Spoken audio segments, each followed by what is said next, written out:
Welcome to the Monday edition of Take 5 for Torah. Today is May 19th.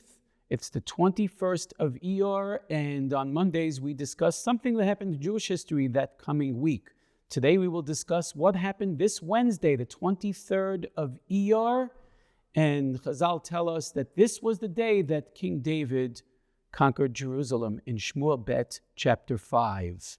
Until now, the holy city of Israel was referred to as the Makom Asher Yivchar, the place that God shall choose for us. And that place was at first Gilgal, then it was Shiloh, then it was Nov, then it was Givon, and finally David conquered the city that would be the place that God chose for his people. It wasn't yet at this time. That only happened when David's son, Shlomo, built the Beis HaMikdash there. Until then, Jerusalem was not even in our hands for close to 500 years after we entered the land of Israel. That's amazing. The holiest city was in the hands of the Jebusites, the Yevusi, all this time. Yerushalayim is often depicted as the center of the world in many ancient maps. According to Chazal, this was a primordial place of holiness that God chose from antiquity, the place where Avraham took his son Yitzchak to Har HaMoriah, Mount Moriah, and in Divrei Hayamim it says that Shlomo built the Beis HaMikdash in Eretz HaMoriah. So this is the proof that we have that this is a holy place from antiquity. The Rambam even mentions that Adam HaRishon sacrificed at this place, that Noach sacrificed at this place, that Avram, Yitzchak, and Yaakov sacrificed at this place. They knew from antiquity that this was a special place. And of course, it remains so throughout history. David in Tehillim refers to this city as an Ir Shechubra Lo Yachdav. It's a city that unites all the tribes. The Malbim says a bit of a chiddush. He says that David, who had his kingdom first in Hebron, which was always a holy city because our patriarchs and matriarchs are buried there, that David purposely moved his kingdom from the south of Yehuda, which was Hebron, the heart of Yehuda, to the very north of Yehuda, which is Yerushalayim. Yerushalayim straddles the north of Yehuda and the very south of Binyamin. You see, the first kingdom was in the hands of Binyamin, of Shaul and his son Ishbosheth.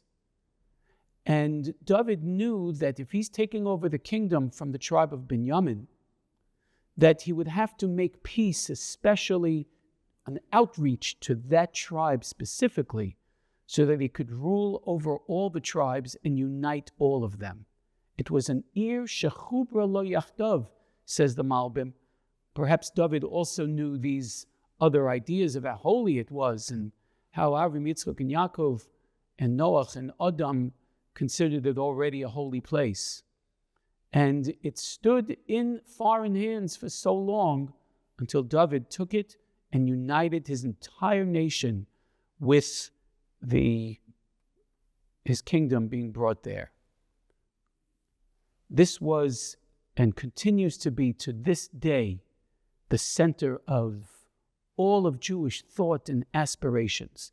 As Yerushalayim goes, say the prophets, especially Yeshayahu and Yirmiyahu, so goes the destiny of all of our people. It is a Har HaMoriah, a place of Moriah, which can mean Hora'ah, instruction. It could refer to Mur, place of where the Torah, the incense, will be burnt there to be a reach nichoach before God. And it was specifically conquered through controlling the water supply. Anyone who has ever done tashlich in Yerushalayim knows that Yerushalayim does not have a very good water supply. The water flows underneath the city, and David in Divrei Hayamim explains that anyone who can cut off the water supply of the Jebusites, that man will head my army, and it was done by Yoav. And that's why, in the future, both Zechariah the prophet at the end of his book, and Yechezkel the prophet at the end of his book, explain that in the future, when water flows under Yerushalayim again, and will be ready for people to use, that's a sign of the Messianic era, and that water will purify even the salty waters of the Dead Sea. Perhaps the desalinization that Israel is famous for today, in the entire world, no one desalinizes water like Israel does, is a sign of the fulfillment of these prophecies. Water again flows, not only real water, but the water of Torah, in Mayim Ela Torah. It additionally flows throughout Yerushalayim today. What a glorious time to be in recognition of what Yerushalayim has meant to us in the past and what it continues to mean to us in the present and the future.